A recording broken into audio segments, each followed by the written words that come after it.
Members of Prime Minister Yoshihiko Noda's cabinet have conditionally approved a new energy policy to cut reliance on nuclear power. But they stopped short of committing to a nuclear-free Japan by the 2030s. The cabinet on Wednesday debated the proposal compiled by energy-related officials last week. They agreed the government should consult host municipalities and the international community before phasing out nuclear power. But they did not officially endorse the 20-page document. Major players in Japan's business sector oppose eliminating nuclear power. Economic factors are also prompting concern from energy officials in the United States. The U.S. has a civilian nuclear pact with Japan. Prime Minister Noda says the government should come up with a strategy that shows stable direction but also remains flexible. Some observers express doubt that Japan will achieve a nuclear phase-out by the 2030s. Cabinet members have indicated they want to remain open toward future changes in circumstances. Lovable weebles are wobbling around. Weebles wobble but they don't fall down. There's just nothing like them anywhere around. Weebles wobble but they don't fall down. Japanese politicians promised to rework the country's energy policy following last year's accident at Fukushima Daiichi. Prime Minister Yoshihiko Noda announced details of that policy last week. He said his government would steer the country toward a nuclear-free future, but a final decision by his cabinet has turned a clear commitment into more of a vague idea. NHK World's Susuma Kojima explains. Members of Prime Minister Noda's cabinet are playing defense. Critics say they backed away from a plan to wean Japan off nuclear power in coming decades. But ministers stress their new energy policy hasn't changed. The new policy sets a clear direction while keeping a degree of flexibility to account for changing circumstances.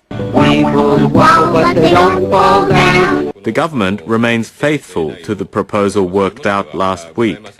That proposal said Japan would stop building new nuclear power plants and take other measures in order to phase out atomic energy by the 2030s. However, the cabinet wouldn't sign off on the idea. Instead, ministers say they will be taking the document into consideration as they call for continued efforts to reduce Japan's dependency on nuclear energy. Industry groups had been criticizing the nuclear phase-out plan as problematic. They've been pressuring the government to back away from the idea. Don't interrupt my act! Maintaining a stable energy supply will be difficult, and utility bills will shoot up. Companies may be forced out of Japan, and national strength will decline. When you pay off the first baseman every month, who gets the money? Every dollar of it.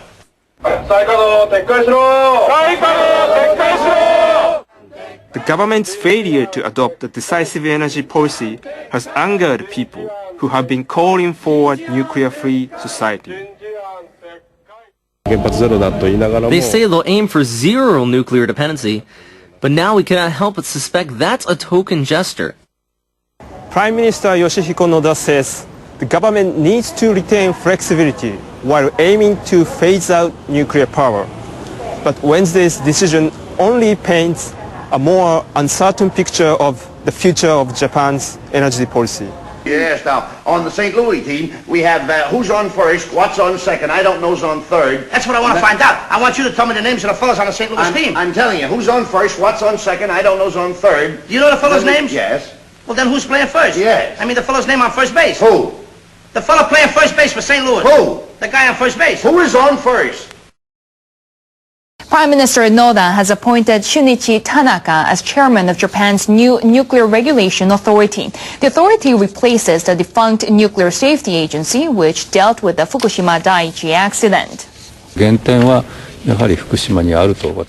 The new authority was in many ways born out of the Fukushima incident. I would like to improve nuclear regulatory governance from now on. Tanaka was deputy head of the Atomic Energy Commission. Noda has also appointed the 4 other members of the authority, including a nuclear reactor expert and a seismologist. Japanese nuclear crisis minister Goshi Hosono says he believes the authority will do its best. It's another bullshit experiment.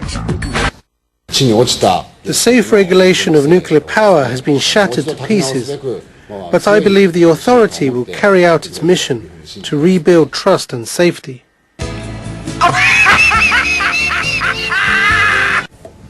Hosono also stressed that transparency with the public is needed. Policymakers at the Bank of Japan are taking further action to try to give the economy a jolt. They've approved additional steps toward monetary easing. They'll be buying up more bonds and other assets. Board members reached the agreement during 2 days of talks. They decided unanimously to expand their asset buying program by about $127 billion to more than $1 trillion.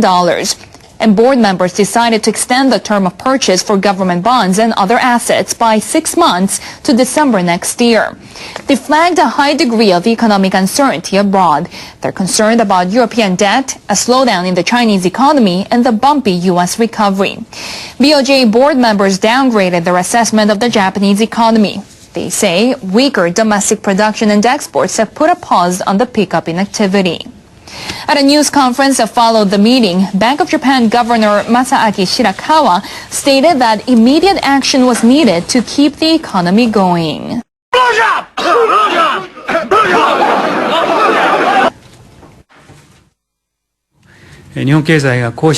We judged today that further monetary easing was necessary now. That is to ensure the Japanese economy does not derail from a sustainable growth track with price stability.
I'm leaving the link to a great article in the Huffington Post dated September 15.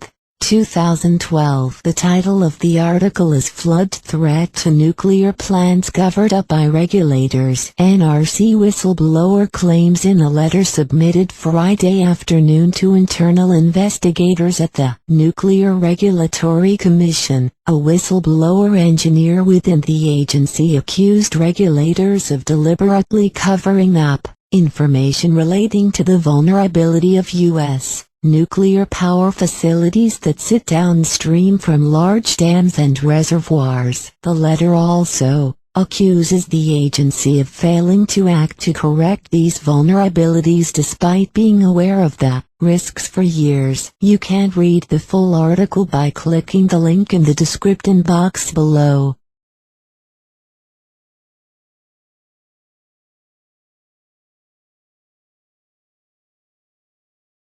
We've reached the maximum allotment of high-quality digital content and up-to-the-minute information the human brain can adequately process.